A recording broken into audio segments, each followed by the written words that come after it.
Good morning, children. Hope you all are doing fine. Today we are going to start our first chapter in civics portion. सबसे पहले मैं आपको समझाना चाहती हूँ civics का मतलब क्या होता है. civics का मतलब होता है एक देश के नागरिक के तौर पे अपनी रिस्पॉन्सिबिलिटी, ड्यूटीज़ और राइट्स के बारे में जानना, उसे सिविक्स बोला जाता है. तो आज हम जिस चैप्टर की शुरुआत करेंगे उसका नाम है understanding diversity and discrimination. Diversity यानी कि डिफरिंग फ्रॉम वन अनदर, यानी कि भिन्नता एक दूसरे से, और डिस्क्रिमिनेशन का मतलब होता है भेदभाव. तो डाइवर्सिटी ना कि सिर्फ हम अपने क्लास में, यानी कि जिस क्लास में हम पढ़ते हैं वहाँ पे हमें देखने को मिलता है, बल्कि जिस सोसाइटी में हम रहते हैं वहाँ पे भी देखने को मिलता है. पर क्या आपको लगता है कि डाइवर्सिटी है एकमात्र जो कि सोसाइटी में एग्जिस्ट करती है, या वो है? The answer is no. इसके अलावा डाइवर्सिटी के साथ साथ इनइक्वालिटी भी प्रिवलेंट है, यानी कि उसका प्रचलन है सोसाइटी में. तो इनइक्वालिटी यानी कि एक समान ना होना, उसे इनइक्वालिटी बोलते हैं. वो हो सकता है सोशल, इकोनॉमिक या फिर पॉलिटिकल. तो आपने शायद नोटिस किया होगा कि कई सारे लोग होते हैं एक रीजन में. फॉर एग्ज़ाम्पल उस रीजन का एग्ज़ाम्पल लेते हैं जिस रीजन में हम रहते हैं. वहाँ पे आपने देखा होगा कि कुछ लोग ऐसे भी हैं जिनके पास ज़्यादा खाने को, ज़्यादा पहनने को, यहाँ तक कि रहने की अच्छी जगह भी नहीं होती है. और वहीं पे कुछ लोग हैं जिनको इन सारी चीज़ों की फैसिलिटी काफ़ी मात्रा में अवेलेबल है.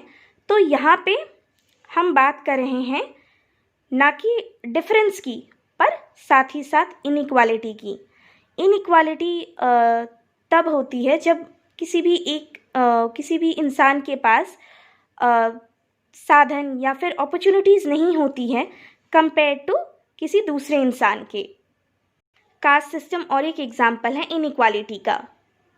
और कास्ट सिस्टम के हिसाब से सोसाइटी डिवाइडेड थी अलग अलग ग्रुप्स में, डिपेंडिंग कोई भी इंसान क्या काम करता है उसके हिसाब से. और उनको उन्हीं ग्रुप्स में ही रहना ज़रूरी था. उन ग्रुप्स के बाहर वो निकल नहीं सकते हैं. और अगर आप वैदिक एज में रहते, तो अगर आपके पेरेंट्स पोर्टर्स होते तो आप उसके साथ साथ आप भी पोर्टर ही बनते, कुछ और नहीं बन सकते थे. और ये जो सिस्टम था ये कंसिडर किया जाता था कि इसे चेंज नहीं किया जा सकता है. और क्योंकि आप अपना प्रोफेशन चेंज नहीं कर सकते हैं, तो इसीलिए आपके लिए ज़रूरी नहीं था कि आप अपने प्रोफेशन के अलावा भी कुछ जानें. तो इस तरीके की सिचुएशन की वजह से इनइक्वालिटी सोसाइटी में प्रेवलेंट हो रही थी, एग्जिस्ट कर रही थी. Diversity in India. तो इंडिया एक ऐसी कंट्री है जहाँ पे काफ़ी सारी डाइवर्सिटीज़ देखने को मिलती हैं. हम अलग अलग लैंग्वेजेस बोलते हैं, अलग अलग खाना खाते हैं, अलग अलग फेस्टिवल सेलिब्रेट करते हैं और अलग अलग रिलीजन्स को भी फॉलो करते हैं. बट एक्चुअली अगर हम ध्यान से सोचें तो हम कई सारी चीज़ें एक समान करते हैं, पर उनको हम अलग अलग तरीके से करते हैं. अब हम जानेंगे व्हाट कॉज द डाइवर्सिटी, किस वजह से डाइवर्सिटी एग्जिस्ट करती है. कुछ 200 ईयर्स एगो या उससे भी पहले, जब ट्रेन, एरोप्लेन, बस हमारी ज़िंदगी के अहम हिस्सा नहीं बने थे, तो लोग एक जगह से दूसरी जगह ट्रैवल करते थे शिप्स में, हॉर्सेस में, या फिर कैमल्स में, या फिर फुट में, यानी कि पैदल ही. तो अर्लियर जब लोग अपने घरों से बाहर निकलते थे या एक जगह से दूसरी जगह ट्रैवल करते थे, एक नए लैंड की खोज में, नई जगह की खोज में जहाँ पे वो सेटल हो सके, जहाँ पे वो रह सके, या फिर अपने व्यापार के लिए. और क्योंकि इतना समय लगता था लोगों को एक जगह से दूसरी जगह ट्रैवल करने के लिए, तो जब लोग अपने डिज़ायर्ड जगह में पहुंच जाते थे, यानी कि अपनी पसंद की जगह में पहुंच जाते थे, तो वो वहीं पे रह जाते थे काफ़ी लंबे समय के लिए. और कई लोग ऐसे भी होते थे जो अपने घरों को छोड़ते थे कुछ नेचुरल डिज़ास्टर्स की वजह से, जैसे कि फेमाइन्स, जब यानी कि खाने की बहुत ज़्यादा कमी हो गई थी, ड्रॉट यानी कि सूखा पड़ने की वजह से. इन सारी चीज़ों की वजह से उन्हें ज़्यादा खाना नहीं मिलता था खाने के लिए. तो कुछ लोग नए काम की खोज के लिए निकल पड़े थे अपने घरों से, और कुछ लड़ाई यानी कि वॉर की वजह से. और किसी भी नई जगह में जो माइग्रेट्स उनको बोला जाता है, जो एक जगह से दूसरी जगह ट्रैवल करते हैं, उन्होंने डेवलप किया था एक नया कल्चर को। उनके जो लैंग्वेज, फूड, म्यूज़िक, रिलीजन, वो एक मिक्स बन गए थे पुराने और नए के साथ। और ये जो मेल हुआ था कल्चर का, इसकी वजह से एक नया और एक डिफरेंट कल्चर उभर के आया, जो कि मेल था लोकल कल्चर और ट्रेडिशनल कल्चर का माइग्रेट्स के द्वारा। जो हिस्ट्री है काफ़ी सारी जगहों की, वो भी हमें बताती है काफ़ी अलग अलग कल्चर के जो प्रभाव पड़े थे लोगों के ऊपर, जिसकी वजह से उनकी लाइफ एक अलग रूप में शेप्ड हो पाई थी। और इसी के वजह से रीजन्स भी काफ़ी ज़्यादा डाइवर्स हो पाए उनके अनोखे हिस्ट्रीज़ के वजह से। फिजियोग्राफिक डिविजन्स यानी कि जो फिज़िकल डिविजन्स और क्लाइमेट रीजन के, वो भी बहुत ज़्यादा इम्पॉर्टेंट रोल प्ले करते हैं क्रिएटिंग डाइवर्सिटी क्रिएट करने के लिए। जैसे फॉर एग्जांपल, लोग जो हिल्स में रहते हैं वो फॉलो करते हैं अलग तरीके के ऑक्यूपेशंस एज़ कम्पेयर टू उन लोगों के जो कि प्लेन्स में रहते हैं। सो स्टूडेंट्स, आज हमने क्या जाना? आज हमने जाना डाइवर्सिटी के बारे में, यानी कि डिफरिंग फ्रॉम वन अनदर, यानी कि भिन्नता एक दूसरे से। तो डाइवर्सिटी सिर्फ हमारे क्लास में, यानी कि जिस क्लास में हम पढ़ते हैं वहाँ पे ही एग्जिस्ट नहीं करती है, बल्कि जिस सोसाइटी में हम रहते हैं वहाँ पे भी होती है।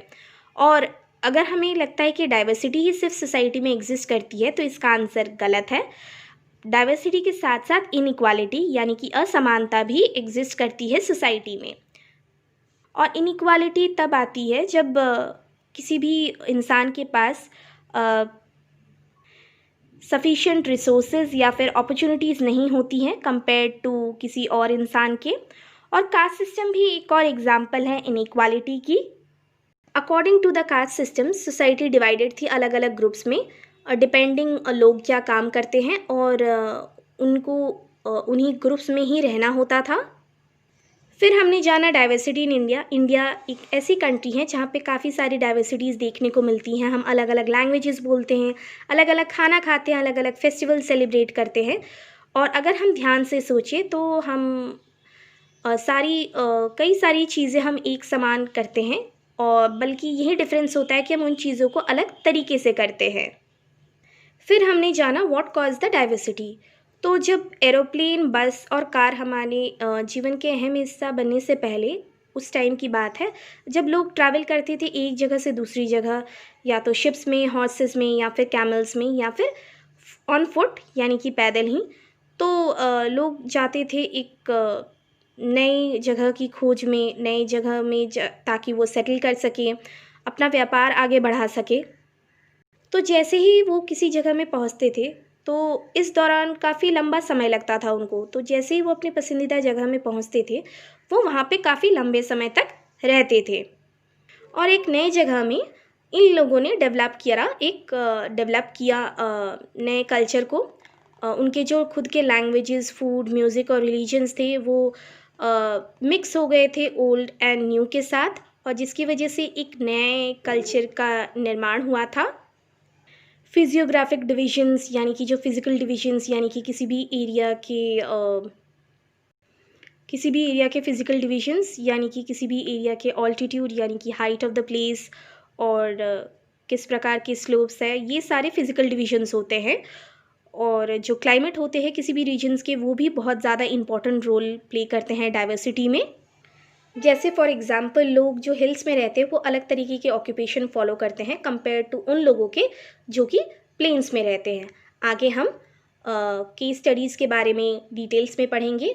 So students, please go through this video. This is the end for today's learning video. Thank you.